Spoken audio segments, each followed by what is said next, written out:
All right, welcome back. It is August 27th, one of the last few iterations here for this year of the FAAB-tastic 5. I hope you guys are doing well in your fantasy leagues. Whatever FAAB you have remaining, just a few dollars, or if you've saved up a bunch, maybe we want to throw some on these guys that we got here. We got a bunch of young guys that, maybe we can catch lightning in a bottle, and then one stash for you today. So I'm going to hop right into it. First guy I just want to get out of the way, Hunter Goodman. He is 1% rostered on Yahoo and 0% on ESPN. I'm sure it's probably, a handful of leagues there as well. But in the minors, he is a catcher and first base eligible, I believe. But in the minors, he has 410 at-bats, 34 home runs, no stolen bases, a 259 average, a 918 OPS with 68 runs, 111 RBIs. He did get called up today for the Colorado Rockies. I'm a fan. I think that he is, kind of a hit first. He'll probably end up at first base, to be honest. But kind of a hit first catcher. You can use him there right now. Very interesting. His minor league stats look pretty good. It's just one of these cases where maybe we can catch lightning in a bottle at the catcher position, which, we're always looking for guys that can hit there. So that is Hunter Goodman of the Colorado Rockies. Again, 1% rostered on Yahoo, 0% on ESPN. I don't know how secure his playing time will be, but I did want to throw him in because he did get called up today, and he has really good minor league stats this year. Second guy here is Logan O'Hoppe, 10% rostered on Yahoo, 7% on ESPN. He was good this year through 22 games. He had 77 at-bats. He was batting .234, which you would like to see a little bit higher, but he did have 5 home runs and no stolen bases, but he did have a 749 OPS. He looked pretty solid. Obviously, coming back from injury here, there's some skepticism, but I think that he will kind of regain that A1 position at catcher there for the Angels. Also, to go along with his earlier season stats, he had 18 hits through those 22 games, 14 RBIs. So he looked all right. Again, it's a case where at the catcher position, we're always looking for help. And with him coming back from injury, I think that it is worth, throwing a little bit of FAAB on if you are struggling there at the catcher position. Third guy here is Noelvi Marte, 10% rostered on Yahoo, 4% on ESPN. And this is a guy where his playing time is probably not as secure as some of the other call-ups that we've gotten recently. I don't think his playing time is as secure as a guy I have later down on this list. But again, you look at the minor league stats this year. He has 11 home runs.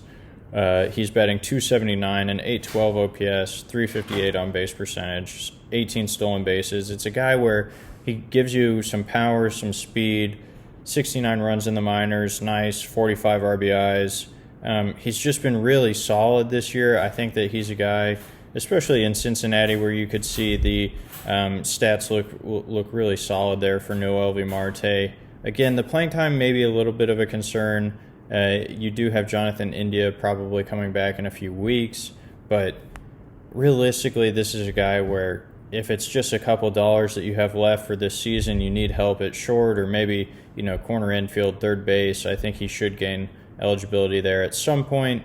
That's Noelvi Marte. He looked really solid in the minors. I'm a big fan, have been for a while, been kind of watching his minor league trek, but again, Noelvi Marte, 10% rostered on Yahoo, 4% on ESPN.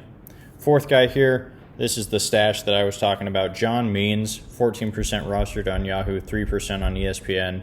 We haven't seen him pitch in a while now. I can't remember. I guess it was the 21 season, late in the 21 season where he went out, or maybe it was early in 22. Not 100% sure. I guess it would have been probably late in the 22 or midway through the 22 season now that I think about it. But haven't seen him in a while, but he does pitch for a good team. His ballpark is going to play to his strengths. Kind of a fly ball pitcher, obviously with Camden Yards moving back the fences there in left field. that should help him out. But I don't have too much to say about him other than there is some appeal here for me. Plays for a good team. His ballpark should help him out at least a little bit. And that's John Means. He did pitch really well in that 2020 shortened season. Obviously, 21-22 were rougher for him. But he has some appeal, has some upside for me. That is John Means. Last guy here, Kyle Harrison. This is the guy I was mentioning. His playing time with the Giants, obviously being a pitcher, it's a little different, but I think that his playing time is a little bit more secure. I think they're bringing him up to pitch the rest of the year. He may be more fantasy relevant than maybe Marte will the rest of the season. But really like Kyle Harrison. He has 109 strikeouts through 67 2/3 innings pitched this year. 1 win and 3 losses. He doesn't go super deep into games. I don't know if that's just an organizational thing, but he has a 4.52 ERA and a 1.48 WHIP, which are the worrying things. But there's a lot of strikeouts here. There's also a lot of walks, which is a bummer. But just based on pure strikeout upside, I think that Kyle Harrison is worth some FAAB. He may only be used as, I think following a reliever, whatever you call that, bulk reliever, where he comes in.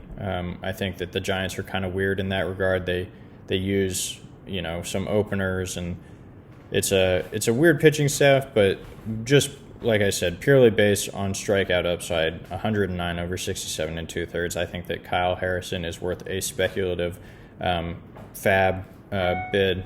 But that is all for this week. I know it was a little bit elongated, a little bit long-winded, but those are the 5 guys there. So go out, crush your fantasy weeks this week, and then we got next week, and I think that's all. But have a good one. I will see you guys next week.